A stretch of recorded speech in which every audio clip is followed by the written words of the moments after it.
आगे देखते हैं क्या करा है। हैंडलिंग करते हैं हम लोग, बहुत ही आसान है।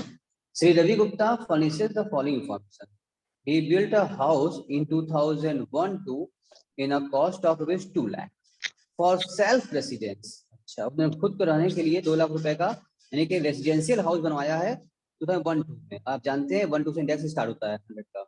On 1 August 2020 he sold his property, यानी कि इतने 20 साल बाद इन्होंने सेल कर दिया 15 लाख में सेल किया इन्होंने। And the purchase of new flat on 1 जनवरी 2021 लिया इन्होंने और ₹5 लाख का। अच्छा, स्टैम्प फी पेड किया है 50,000 रुपए फॉर रजिस्ट्रेशन, एक्सपेंसिव में आता है। और ही paid 2% brokerage on sale and purchase of the property, ये भी एक्सपेंस में आता है। Compute capital gain if the new flat is of ₹10 lakh. अच्छा, ठीक है ना, क्या लिखा हुआ है?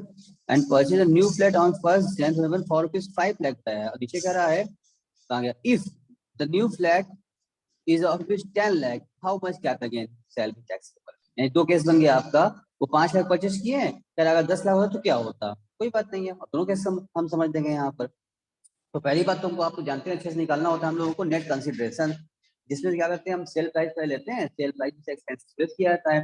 तो आप जब सेल प्राइस लेंगे तो सेल प्राइस का आप लीजिए 15 लाख दिया था, उसमें 2% का ब्रोकरेज कहा उसने दिया था, 2% लिखा है, 2% brokerage on sale and purchase. तो सेल वाला 2% ले लिया हमने, 2% घटाया, 15 लाख का 2% निकालो 30,000 रुपया हटाया, तो आगे हम लोग का नेट कंसिडरेशन, ये हमारा एरो देख रहे हैं आप लोग ना, ये एरो सबको दिख रहा होगा, 14,70,000 के आ गया, नेट सेल कंसिडरेशन हमारा आ चुका है।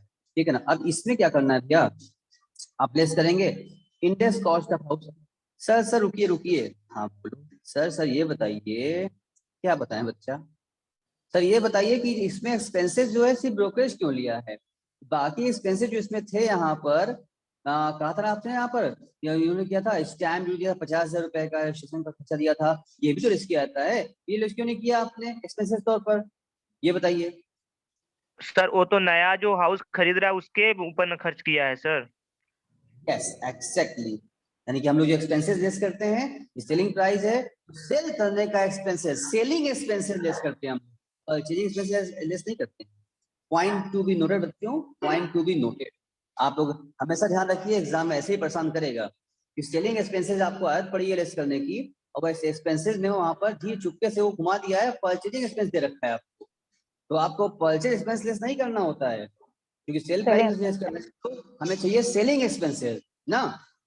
सब बच्चे इस पॉइंट सबको समझ गए, नोट कर लिए, क्वेश्चन बहुत छोटा सा था, थोड़ा सा कॉन्सेप्ट डाल दिया रहा उसमें, ये जो जरा कंफ्यूज हो जाओगे तुम अगर एग्जाम में, तुम एक्सपेंसेस तो समझ के वो भी लेस कर दोगे, बस काम तुम्हारा खत्म हो जाएगा, पहला स्टेप तुम्हारा गलत हो जाएगा, अगर 10 मार्क्स कुछ आने वाला है तो गया, जीरो हो जाएगा आपका।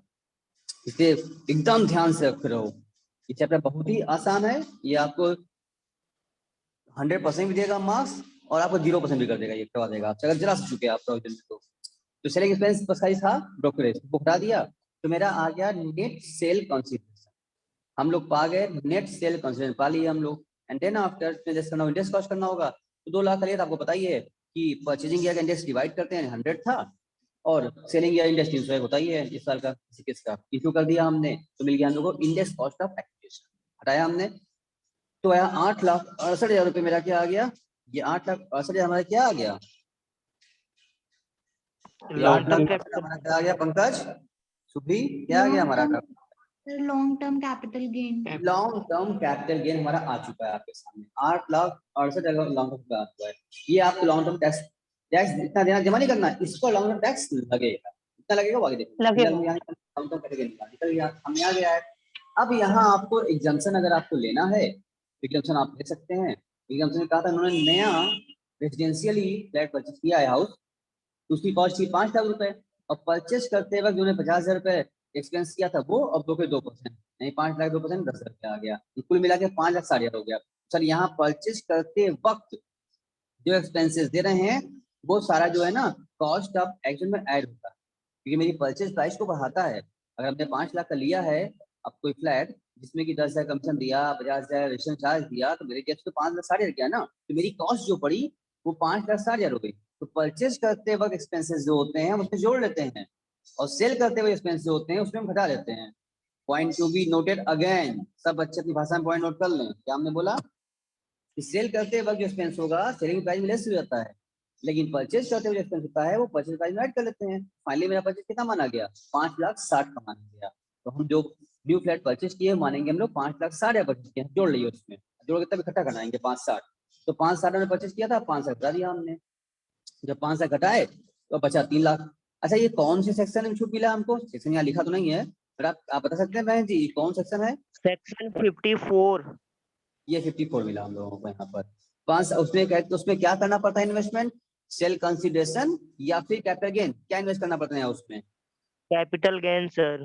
यहाँ हम लोगों को कैपिटल गेन, सही जवाब, कैपिटल गेन इन्वेस्ट करना होता है। 8,68,000 रुपया आपका कैपिटल गेन आया था, यही आपको इन्वेस्टमेंट करना था। ये कोई इसमें रेशियो नहीं निकालना था आप लोगों को, नेट कंसिडरेशन की यहाँ बात नहीं थी। यहाँ आपको सिर्फ 8,68 इन्वेस्ट करना था, जो कि आपने इन्वेस्टमेंट किया है 5,60 का, तब मिलाकर तो 5,60 आपको छूट मिल जाएगा। जब 5,60 छूट मिल जाएगा तो बचा 3,08,000 रुपए। ये 3,08,000 रुपए अब आपको टैक्स देना पड़ेगा, 3,08,000 रुपए पर टैक्स देना पड़ेगा, टैक्स लगेगा इसके ऊपर, टैक्स इनकम आपकी आ गई।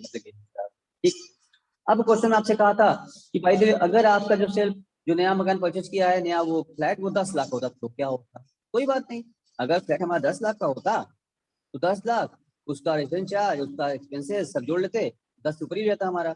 अब मेरा 8,68 है तो कैपिटल गेन 8,68 का है और इन्वेस्टमेंट कर दिया आपने 10 लाख रुपए, इसका मतलब ये होता है कि इन्वेस्टमेंट अधिक हो गया।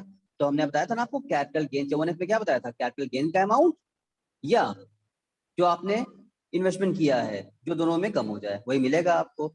और अभी इससे पहले आप इसमें 8,68,000 मिल जाएगा सर। किया था तो 8,68 में से 5,60 छूट मिल गया आपको, बाकी टैक्सेबल हो गया। अब 8,68 है कैपिटल गेन और आपने 10 लाख इन्वेस्ट कर दिया, यानी कैपिटल गेन अमाउंट से अधिक इन्वेस्ट कर दिया है, लेकिन फिर भी आपको मैक्सिमम से मैक्सिमम 54 में क्या मिलेगा आपको, एग्जाम्पशन मिलेगा आपको, सिर्फ और सिर्फ कैपिटल गेन का ही मिलेगा। तो आपको यहाँ पर 8,68,000 रुपए का छूट मिल जाएगा, बाकी चाहिए था 50 खर्चा करिए, क्या मतलब है, कैपिटल गेन पूरा छूट मिल जाएगा आपको। तो लिखा भी है if the cost of the new flat is 10 lakh, taxable capital gain will be nil as the cost of the new flat is more than the capital. देखिए आपको कैपिटल गेन जितना अमाउंट आया है उस कैपिटल गेन के amount से अगर आप कम इन्वेस्ट करेंगे उतना कम मिलेगा आपको, तो मिलेगा आपको। अगर उससे अधिक कैपिटल गेन जितना था उतना छूट मिल जाएगा, बाकी जो एक्स्ट्रा गेन उतनी डील बना जाएगा। अब वॉइस ब्रेक हो रही है। आ गया है कि पॉइंट कहाँ जा पा रही है आपको, सभी लोग सुन पा रहे हैं, सुन पा रहे हैं? सर आपकी वॉइस ब्रेक हो रही है। ब्रेक हो रही है। अच्छा एक मिनट रुको।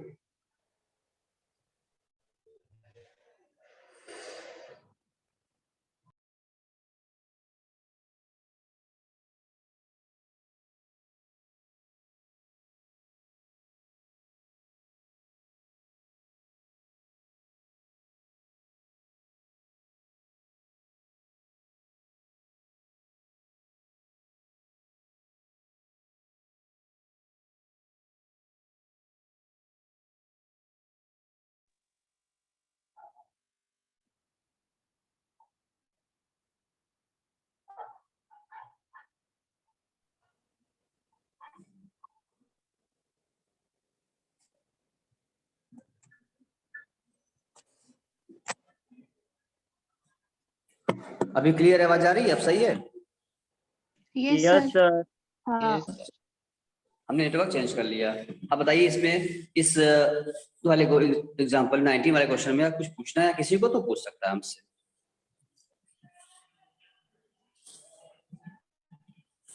अगर किसी को क्वेरी ना हो तो हम आगे 20 पे जाएं। I have no any query. हाँ कोई क्वेरी नहीं है सर। चलिए सर सुभी पंकज में दिक्कत था तो ये कोई सेक्शन क्वेरी नहीं है। वाले में आपने बता दिया तो क्लियर हो गया।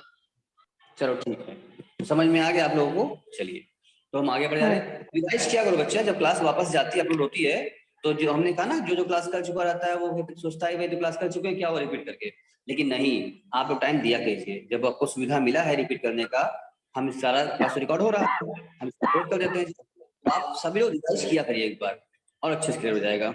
ठीक, अब बात कर रहा है सेकंड वाला पार्ट आपका आ गया 54B का, जिसमें क्या आ गया था आपसे कि कल्चर लैंड ट्रांसफर करना होता है ना। तो इसका पूरा चार्ट तो हमने सारा 54 सारा एग्जाम्पल तो हमने कवर कर लिया है, सब सिखा दिया था हमने आपको ना।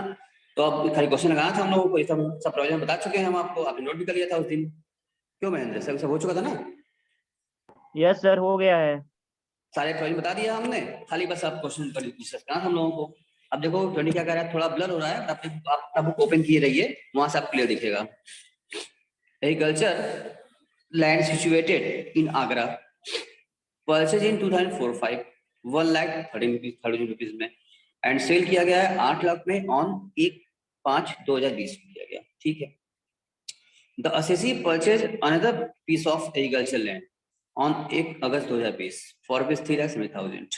अब देख लो यहाँ पर क्वेश्चन में कहे चाहे ना कहे, तुम खुद से समझ जाओगे कि एग्रीकल्चर लैंड अगर सेल करके कोई दूसरा ही इंडिया में एग्रीकल्चर लैंड परचेज किया जाएगा तो उसको क्या मिलता है, 54B ना। 54B का एग्जाम्पशन किया जाएगा। चलिए तो फिर कहा गया आपसे, कहा गया find out the capital gain chargeable to tax for the assessment year 2021-22।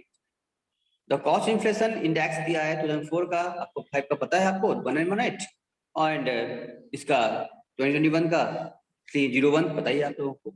चलिए तो 24B हमको देना होगा, तो उसको 24B देते हैं। तो पहले भाई आप तो भाई कैपिटल गेन निकालेंगे हम लोग। कैपिटल गेन निकाला, सो सिंपल, आपने उसको कितना सेल किया है, 8 लाख में सेल किया है, 8 लाख लिखिए सेलिंग प्राइस, कोई एक्सपेंसेस वगैरह है नहीं तो कटेगा नहीं। आप खाली इसमें से इंडेक्स कॉस्ट लेस करिए। तो कॉस्ट प्राइस क्या थी Mahendra? Cost price sir 3,01,000। Index cost sir नहीं कॉस्ट प्राइस 1,13,000 थी, तो 1,13,000 डिवाइड बाय करिए परचेजिंग ईयर का इंडेक्स जो भी दिया था 113, इनटू कर दीजिए सेलिंग इंडेक्स 301। फाइनली कितना आ गया भैया, 1,01,000 रुपीज आपके आ गए। अब क्या है आपके सामने, इसको बोलेंगे लॉन्ग टर्म कैपिटल गेन आपका आ चुका है 4,99,000 रुपीज का, ठीक है। अब अगर ये दूसरा लैंड परचेज ना किए होते तो यही इनके लिए कैसे हो जाता, बट इन्होंने क्या किया है, दूसरा लैंड परचेज किया हुआ है एग्रीकल्चर बेच करके एग्रीकल्चर परचेज करेंगे तो मिलता है हम लोगों को 54B, ठीक है। 54B हटाओ यहां से, क्या मिला आप लोगों को, जो नया लैंड परचेज किया कितने का था, 3,70,000 रुपए का था। अब यहां भी आपको पता था कि आपको जो नया 54B की जो लिमिट है वो क्या इन्वेस्ट करना होता है, कैपिटल गेन का अमाउंट या फिर नेट कंसिडरेशन? कैपिटल गेन का amount sir. Capital gain amount, 54B वाले में बताया गया था कि कैपिटल गेन का अमाउंट जो आया है ये आपको इन्वेस्ट करना है, यानी 4,99,000 आपको इन्वेस्ट करना था ना। तो आपने इन्वेस्ट किया है 3,70,000 रुपए, जो कम हो गए मिले 3,70,000 इन्वेस्टमेंट किया आपने, 370 का आपको 54B के तहत एग्जाम्पशन मिल जाएगा। अब घटाने के बाद जो बचा 1,29,000, यही आपका टैक्सेबल कैपिटल गेन आ गया, ठीक है, क्लियर है। अगर मान लो इस क्वेश्चन में यही पर अगर हम चेंज कर रहे हैं, हम कहें अगर आपसे यहीं पे जो नया लैंड परचेज किया है, नया लैंड 5 लाख का परचेज किया होता तो क्या करते?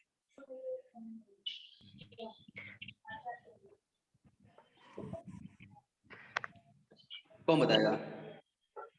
सर एक बार रिपीट करिएगा। हम ये पूछ रहे हैं कि जिन्होंने नया लैंड परचेज किया हुआ है 370 का, ये कहा होता कि नया लैंड परचेज किया होता अगर 5 लाख रुपए में तो क्या करते हैं, तो कितना छूट मिलता? सर टैक्सेबल इनकम 4,99,000 का पूरा छूट मिल जाता। हाँ 5 लाख अगर का वो किया है, तो हमको 499 का पूरा छूट मिल जाता। 1 लाख जो आता है उसको माइनस करता, नील मानते हैं उसको हम लोग, मतलब नहीं, मतलब कि बीच में आपका long term capital gain amount या जो आपने इन्वेस्ट किया है वो अमाउंट, इन दोनों में जो कम होगा वही छूट मिलता है। ये तो कंफर्म हो चुका आप लोगों को। अब इसको भी किसी की क्वेरी है तो पूछ ले हमसे, आगे बढ़े।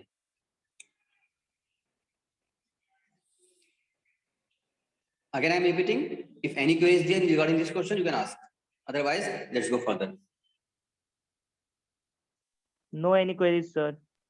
No sir, I don't have. भूमिका जी आपको कुछ पूछना है? सोनल जी, सुबी जी, इशिका जी, सलभ, दीक्षांत, महेंद्र, यस सर।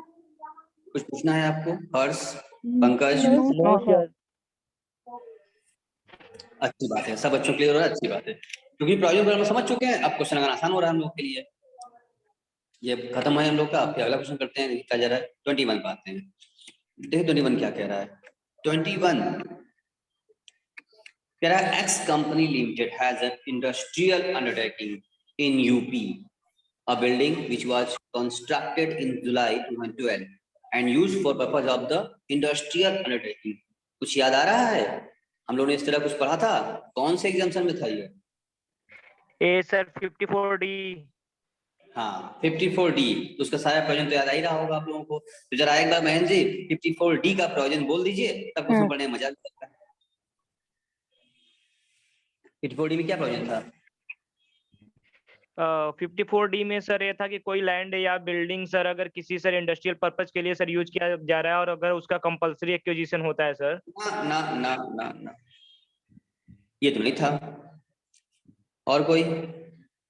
54D में सर तो यही आप क्या कर रहे हैं, अर्बन से रूरल में शिफ्टिंग थी यहाँ पर, तो इसीलिए कहते हैं रिवाइज किया, प्रोविजन रिवाइज किया करो हमेशा, ठीक है ना। हम कहीं देख नहीं रहे हैं, बट ऐसा नहीं है कि आप कुछ बोल देंगे और हम मान लेंगे। देखो आओ फिर रिपीट कर लेंगे हम लोग। यहाँ पर बिल्डिंग था, कंस्ट्रक्ट किया, जुलाई किया गया था, और use for purpose of the industrial undertaking since the very beginning is compulsory acquired by the UP government on July 10, अच्छा 2020 फॉर ₹8 लाख में आ गया। अच्छा, उसके बाद the WDV of the building on 1st for 20 was 4,50,000। The company constructed another building for ₹4 lakh for the purpose of shifting the department। क्या लिखा है? shifting for purpose of shifting the department which has functioning the building acquired by the government। ठीक है, find out the, अगर shifting ना किए होते, खाली बस गवर्नमेंट कंपनी एक्वायर्ड किया होता, तब 54 थोड़ी मिलता। ये शिफ्टिंग की कर रहे हैं एक्वायर्ड के बाद तो मिलेगा आपको। लेकिन सर ये अर्बन और रूरल वाला जो बताए थे सर वो तो 54G में बताए थे ना सर। वो सेक्शन दूसरा है। यस सर, ये तो 54D में यही था सर कि इंडस्ट्रियल बिजनेस के लिए सर कोई लैंड यूज हो रहा है सर, फिर उसका जब ट्रांसफर करेंगे तो उसका सर फिर वही परचेस करेंगे इंडस्ट्रियल लैंड और बिल्डिंग अपने इस बिजनेस को शिफ्ट करने के लिए सर, वहाँ पे इस इंडस्ट्री को वहाँ पे शिफ्ट करने के लिए यही तो बताए थे सर आप। इंडस्ट्रियल मतलब रिलेटेड है इसमें।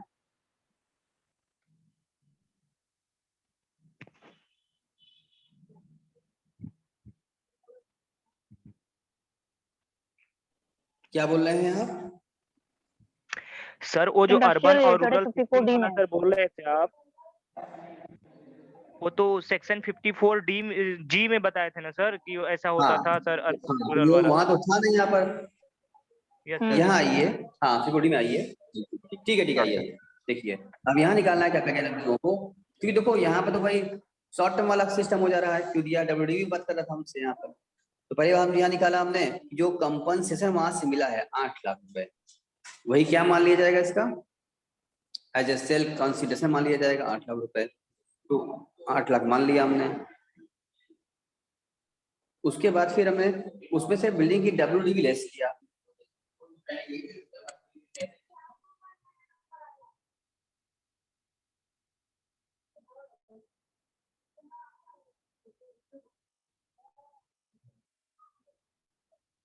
चलिए तो 8 लाख रुपए यहाँ से लेस कर, इसमें सेल प्राइस उसका थमाना गया, उसका कंसिडरेशन, और जो उसकी WDV थी वो कितनी थी उसकी 4,50,000 में, यहाँ देखो यहाँ दिया हुआ 4,50,000 दिया हुआ था, तो 4,50,000 यहाँ से आप लेस कर लीजिए, कितना बचा 3.5 लाख आ गया। ये 3.5 लाख क्या आ गया आपका शॉर्ट टर्म कैपिटल गेन आया। लेकिन इन्होंने क्या किया, फिर जब दूसरा जगह इन्वेस्टमेंट किया तो नया इन्वेस्टमेंट कितने था, 4 लाख रुपए का था। तो जो नया इन्वेस्टमेंट था 4 लाख रुपए का, तो इनको 54D मिल जाएगा, जाहिर सी बात है कैपिटल गेन का अमाउंट, और या फिर ये जो इन्होंने इन्वेस्टमेंट किया है बीच लोअर, जाहिर सी बात है कैपिटल इन्वेस्टमेंट अधिक हो गया, इनकम बढ़ रहा है तो पूरा प्रॉफिट मिल जाएगा, तो टैक्सेबल कैपिटल गेन जो हो जाएगा वो आपका नील माना जाएगा। क्लियर है? क्लियर है? अभी तो आवाज आ रही है ना, अभी आवाज नहीं आ रही है? Yes sir.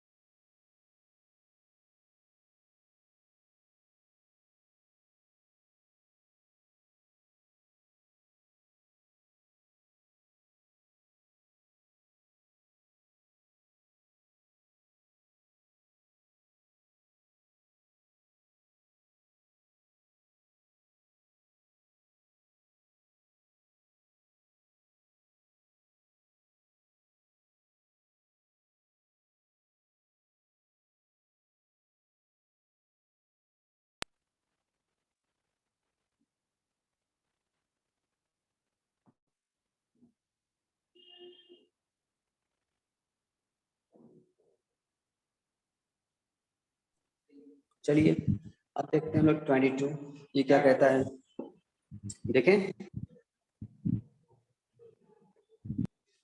Yes sir. इसमें कहा mister A provides the following data regarding his transfer of the for the sale of his residential house for the student year 21-22. Compute the amount of capital gain included in the total income of the student year 21-22. अच्छा, तेरा इसमें ये कि बता रहे हैं भाई साहब रेजिडेंशियल हाउस था, इन्होंने लिया था, हाउस परचेज किया था 1-2 में 4,50,000 रुपए का, इन्होंने 9-20 में सेल कर दिया, 42 लाख रुपए से बेचा। और एक अनदर हाउस परचेज कर लिया ऐसी यूएसएल में ही 16 लाख रुपए का। और इन्होंने क्या किया है, इन्वेस्टमेंट भी किया है, एनएसआई में इन्वेस्टमेंट भी कर दिया इन्होंने, जैसे हाईवे अथॉरिटी ऑफ इंडिया में इन्वेस्टमेंट किया है 54, ठीक है कितना 54 के तहत जनवरी 21 में कर दिया इन्होंने 10 लाख रुपया आ रहा है इसमें क्या लिखा हुआ है। हाँ, तो अब दोनों बात हो गई, आपके सामने आ चुकी है, यहाँ कैपिटल गेन निकालेंगे और दोनों सेक्शन का इनको एग्जाम्पशन मिला दे दिया जाएगा यहाँ पर। अभी इन्फ्लेशन जो है कॉस्ट का इंडेक्स दिया वो दे रखा है आपको 100 और कहाँ गया 1 दे रखा है आपको। आइए निकालते हैं पहले, तो भाई आपने दिखाएंगे सेल प्रोसीड दिखाएंगे आप, जो सेल प्रोसीड दिया हुआ है आपको वो कितना दिया हुआ है सेल प्रोसीड, जब 42 लाख रुपए का था सेल प्रोसीड, कैसे आएगा ये सर, यहाँ दिया हुआ था 42 लाख रुपए, ठीक है, तो 42 लाख रुपए सेल प्रोसीड लिखा हमने, उसमें आप लेस करेंगे इंडेक्स कॉस्ट एडिशन, तो 4,50,000 लिया था, डिवाइड बाई परचेज 100 से करेंगे इंडेक्स इनटू और मल्टीप्लाई कर देंगे आप इससे करंट ईयर से, फाइनली कितना आ गया आपका, इंटू करने के बाद अब जो आया इंडेक्स 13,54,500 आ गया। अब 13,54,500 घटाया आपने तो 28 लाख क्या हो गया, 28,45,500 क्या आ गई आपकी ये लॉन्ग टर्म कैपिटल आ चुकी है।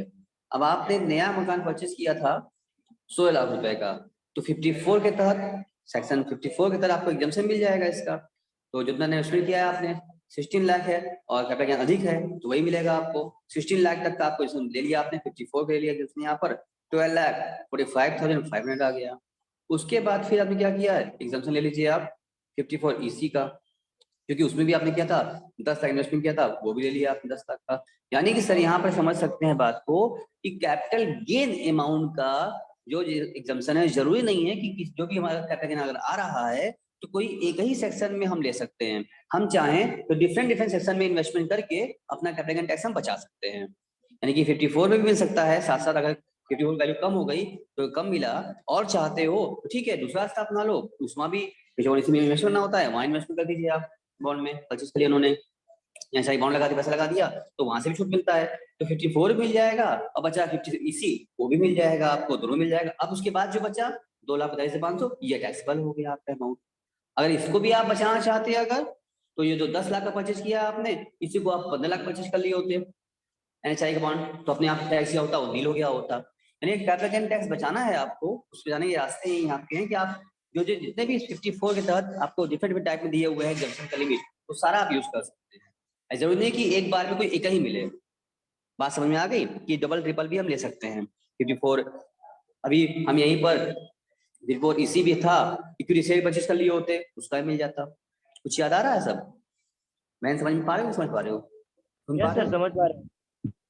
तो जरूरी है कि एक बार शेयर करने पर कैपिटल जो आया कोई एक ही हमें सेक्शन में अंडर मिल सकता है एग्जाम्पशन, या हमको 54 के तहत जितने भी दिए हैं प्रोविजन सब में हम ले सकते हैं क्लेम, अब उसके हिसाब से अगर नियम पूरा करें तो ले सकते हैं। यहाँ 54 मिल गया और 54 EC मिल गया। क्लियर है? Yes sir. बोली सब क्लियर है? पंकज, इशिका, भूमिका, यस सर। हर्ष, एक बार फिर से रिपीट करिएगा, क्लियर है। रिकॉर्डिंग ऑफ हो गई थी। अरे नेट हमने ये कहा कि जरूरी नहीं है कि आप कैपिटल गेन में आपको एडमिशन लेना है अगर तो किसी एक बार में कोई एक ही मिल सकता है, या 54 EC ले लो या 54 ले लो या 54F ले लो 54G ले लो, ऐसा मतलब नहीं है। आप जो चाहें अगर अकॉर्डिंगली आप एज पर प्रोविजन काम कर रहे हैं तो आप डबल ट्रिपल भी आप एडमिशन ले सकते हैं। मान लीजिए आपने जो नया मकान परचेज किया उसकी कम दाम में इन्वेस्टमेंट हुआ, आप कम परचेज कर लिया, अभी भी कैपिटल ज्यादा बच रहा है, जब आप टैक्स जमा करिए और टैक्स जमा करने बचाना चाहते हैं आप तो दूसरा रास्ता अपना लीजिए, तो ये NHI बॉन्ड परचेज कर लीजिए। उसके बाद भी आप नहीं बचाना चाहते हैं आप इन्वेस्टमेंट और कहीं कर दीजिए, इक्विटी शेयर में जो बताया गया था आपको इन्वेस्टमेंट और कर दीजिए आप। रूरल इलेक्ट्रिसिटी बोर्ड का फॉर्म भर दीजिए आप। तो आप एक बार में जरूरी नहीं है कि एक ही मिले, हमको टैक्स बचाना है कैपिटल का, तो जितने भी रास्ते बताए गए हैं वहां इन्वेस्टमेंट कर देंगे हम, तो मेरा कैपिटल निकल जाएगा, बच जाएगा, टैक्सेबिलिटी हमारी बच जाएगी। आई थिंक ये बात क्लियर हो चुकी है आपको, क्लियर है? यस बोलो यस ना। सर क्लियर है। Yes sir.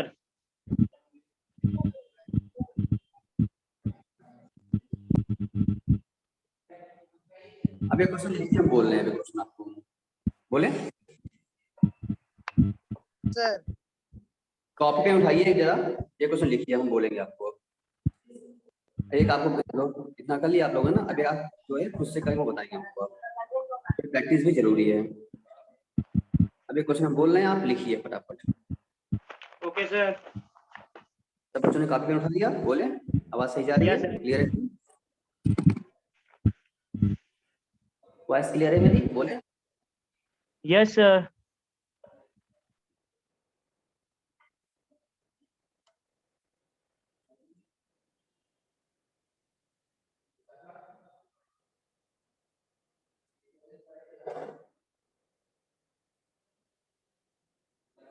देखिए, mister X purchase,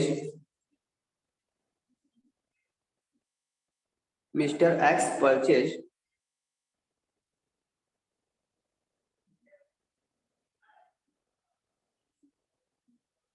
a land on, purchase a land on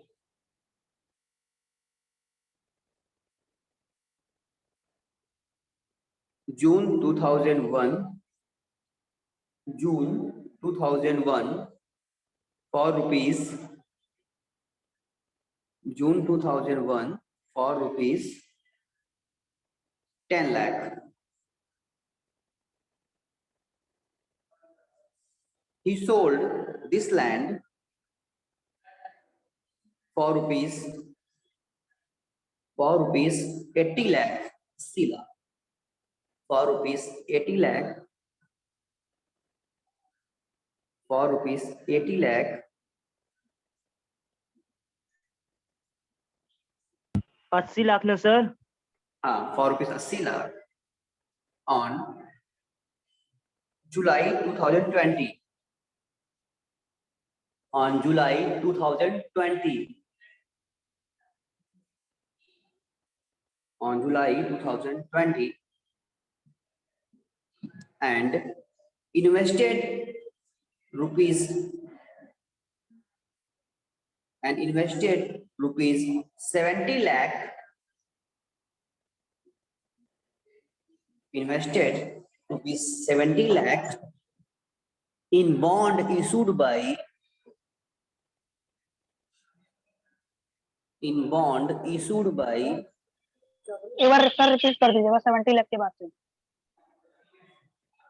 and invested, क्या लिखे थे? And invested rupees 70 lakh in bond issued by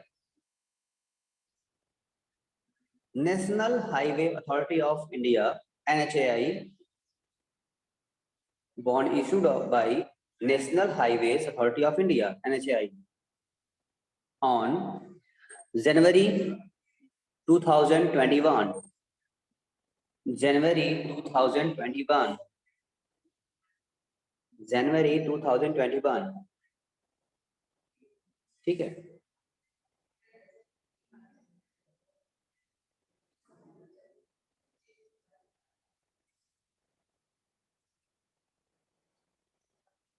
Compute capital gain. Compute capital gain chargeable to tax. Compute capital gain chargeable to tax for the assessment year 21-22. For the assessment year 21-22. For the assessment year 21-22.